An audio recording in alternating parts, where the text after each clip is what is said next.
Assalamualaikum adik-adik, selamat datang di channel Ruang Belajar Yulia. Kamu akan menyaksikan berbagai video pembahasan soal-soal kimia. So, here we go. Oke, baik adik-adik, hari ini kita akan membahas soal tentang seleksi kompetisi Sains Madrasah 2019 tingkat provinsi.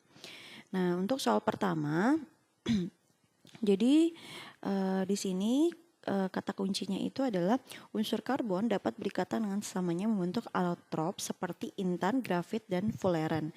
Artinya di sini yang akan menjadi perbandingan kita adalah intan, grafit, lalu fuleran. Nah, fuleran ini berbentuk seperti bola berongga di mana setiap karbon terikat dengan 3 atom karbon lainnya. Nah, jadi bentuk fuleran ini bisa adik-adik perhatikan di gambar berikut.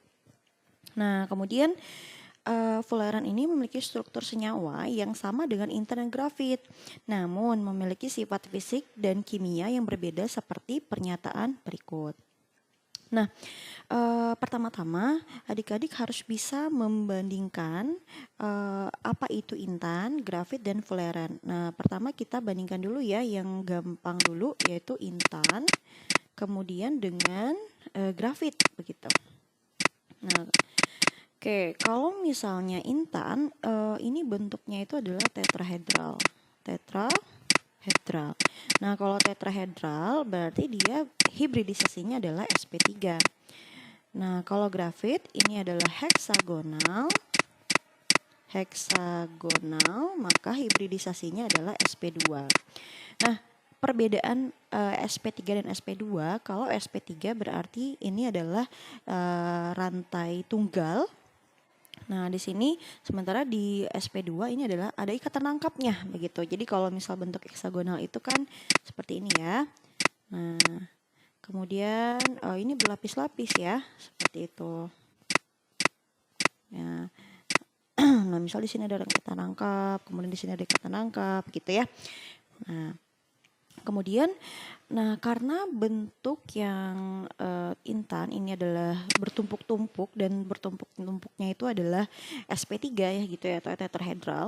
Jadi kalau tetrahedral itu bentuknya tuh seperti ini. Jadi ada atom pusat, kemudian mengikat 4 atom lainnya begitu ya, bertumpuk-tumpuk seperti ini begitu. Nah, itu menyebabkan struktur intan ini menjadi sangat kuat begitu. Nah, sementara kalau grafit, karena bentuknya itu adalah heksagonal dan ini tuh bentuknya membentuk sheet ya, membentuk sheet. Nah, membentuk sheet seperti ini. Nah, dia membentuk planar begitu. Jadi membentuk sheet beta, kalau sheet. Nah, seperti ini. Nah, gitu. Nah, itulah yang menyebabkan struktur dari grafit ini rapuh, tidak kuat seperti intan. Nah, kemudian kalau intan karena memiliki bentuk yang rigid begitu ya, bentuk yang rigid. Kemudian di sini intan ini tidak terdapat elektron yang dapat terdelokalisasi seperti itu. Nah, sehingga dia menjadi isolator. Nah, sementara grafit karena dia memiliki sp2 berarti di sini ada ikatan V ya, ada ikatan sigma, ada ikatan V, maka di sini dia bersifat memiliki elektron yang dapat tereksitasi seperti itu sehingga dapat menghantarkan arus listrik dan bersifat konduktor. Seperti itu. Nah, kalau fuleran itu sebenarnya tuh agak mirip ya dengan grafit. Nah, fuleran itu dia mirip dengan grafit. Nah, kalau kita lihat nih di sini bentuknya itu ada yang bentuk heksagonal gitu ya.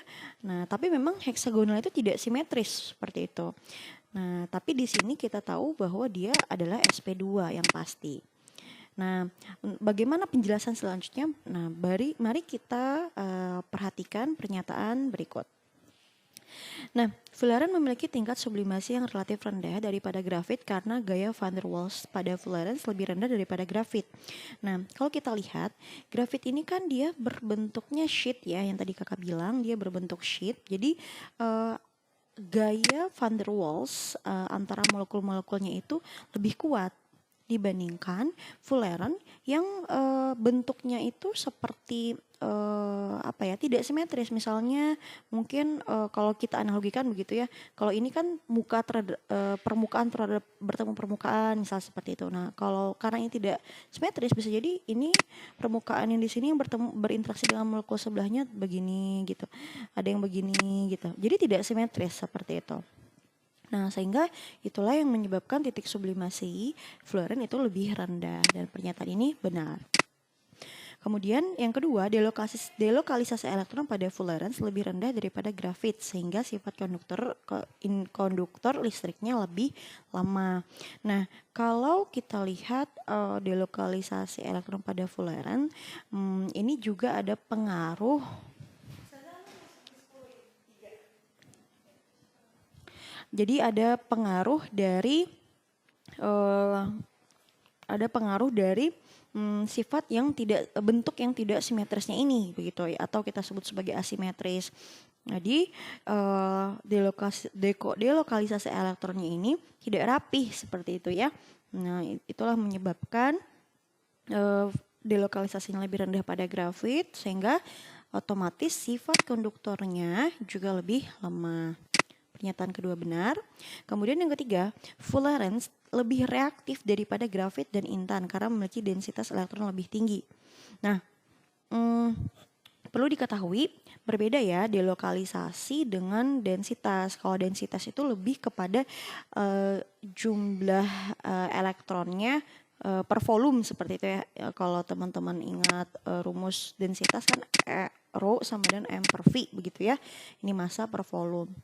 Nah, katanya fullerene lebih reaktif daripada grafit dan intan karena memiliki densitas elektron lebih tinggi. Nah, kalau kata-kata reaktif berarti ini ada antitesis dari kata-kata stabil begitu ya. Nah, kalau misalnya elektron dia berpasangan, masing-masing elektron itu berpasangan, maka misalnya dalam suatu orbital seperti itu ya, kemudian ada elektron yang berpasangan seperti ini ya. Nah, ini bisa dikatakan elektron itu stabil gitu. Tapi ketika ada salah satu elektron tidak berpasangan atau bahkan satu orbital yang kosong seperti itu ya, nah itu bisa dikatakan tidak stabil atau menjadi reaktif. Nah, sebenarnya kata kunci fullerene ini terletak pada tidak simetrisnya ini begitu. Karena dengan adanya bentuk yang tidak simetris, probabilitas dia menjadi lebih reaktif itu lebih tinggi seperti itu. Sehingga betul pernyataan ketiga bahwa fullerene lebih reaktif daripada grafit dan intan. Nah, selanjutnya pernyataan keempat, kelarutan fullerene dalam metilbenzen lebih rendah daripada intan dan grafit. Nah, begini adik-adik, untuk fullerene, intan dan grafit ini sebenarnya sama-sama larut di dalam pelarut nonpolar.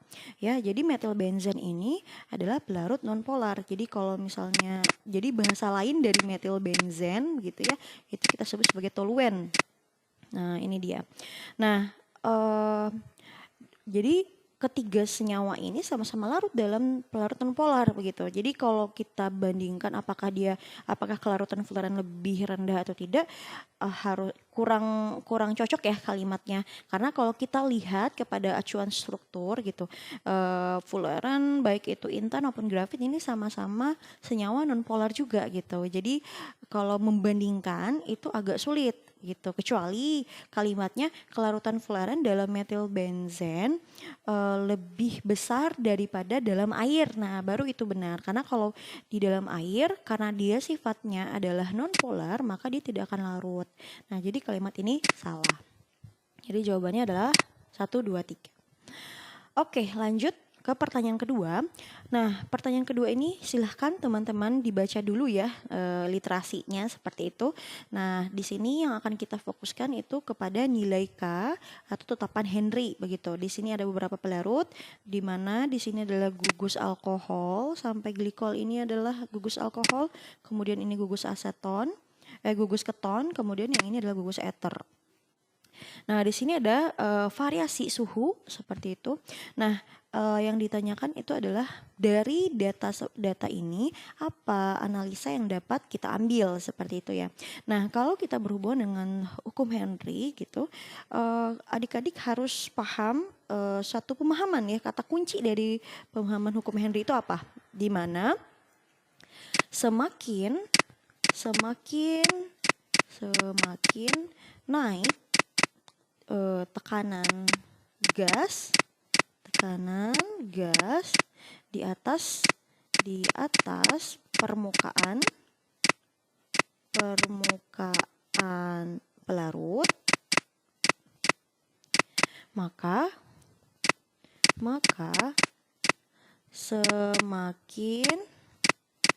semakin sedikit begitu jumlah zat larutnya, seperti itu. Nah, ini konsep dasarnya seperti itu. Atau kalau kita ingin tuliskan dalam rumus bahasa rumus begitu ya, formulanya itu K tekanan Henry sama dengan P dengan XT, di mana K ini adalah hukum Henry, K hukum tetapan Henry begitu, ini tetapan, kemudian ini tekanan, kemudian ini zat terlarut. Oke. Nah, kalau kita lihat di satu suhu dulu gitu ya, di salah satu suhu dulu, kita lihat di sini yang paling tinggi ini di etilen glikol dan paling rendah itu di butanon ya. Nah, kalau mengacu pada konsep ini, maka semakin tinggi nilai K, maka jumlah zat larut itu semakin kecil. Artinya, pada etilen glikol, karena nilai K-nya paling tinggi, maka jumlah zat larutnya paling kecil. Nah, sementara pada butanon, karena nilai K-nya paling kecil, maka jumlah zat larutnya paling banyak atau paling besar, seperti itu. Nah, kalau kita bandingkan dengan pernyataan yang di bawah, kelarutan CO2 dalam alkohol, eter, dan keton meningkat seiring dengan kenaikan suhu dan tekanan. Nah, adik-adik tahu kesalahannya di mana? Nah, kesalahannya itu adalah di kata-kata meningkat. Karena kita tahu apa? Kalau suhu dan tekanannya meningkat, ya, ini kalau suhu dan tekanannya meningkat, otomatis jumlah zat larutnya kecil. Sementara kelarutan CO2 di sini dikatakannya meningkat. Nah, ini yang menyebabkan pernyataan ini salah. Kemudian yang kedua, pelarut dengan gugus karbonil melarutkan CO2 paling baik dibandingkan pelarut lain. Nah, gugus karbonil itu kan gugus yang mengandung C double bond O gitu ya. C double bond O. Nah, di sini itu adalah gugus aseton dan butanon. Nah, kalau kita lihat dari variasi suhu yang ada di sini, memang aseton dan butanon ini memiliki nilai yang paling kecil dibandingkan nilai dari pelarut yang lain, seperti itu. Nah, mengacu pada konsep ini pula, maka semakin kecil nilai K, maka jumlah zat larutnya semakin banyak. Maka pelarut dengan gugus karbonil melarutkan CO2 paling baik dibandingkan pelarut lain. Jawabannya B. Nah, kalau yang C, gugus karbonil dan ikatan eter dalam perut dapat menghambat absorpsi CO2. Ini tidak ada hubungan ya. Gugus karbonil dan ikatan eter tidak ada hubungan. Begitupun dengan yang D, gugus hidroksil dalam pelarut meningkatkan kemampuan absorpsi CO2. Ini juga tidak ada hubungan. Berarti C dan D salah. Oke, segitu dulu untuk hari ini. Nanti selanjutnya kita akan bahas next soal ya, next nomornya begitu. Bagi teman-teman atau adik-adik yang ingin berkomentar silahkan, yang ingin menyanggah atau memperbaiki silahkan ya, karena kita di sini sama-sama belajar. Sekian dulu ya, terima kasih. Assalamualaikum warahmatullahi wabarakatuh.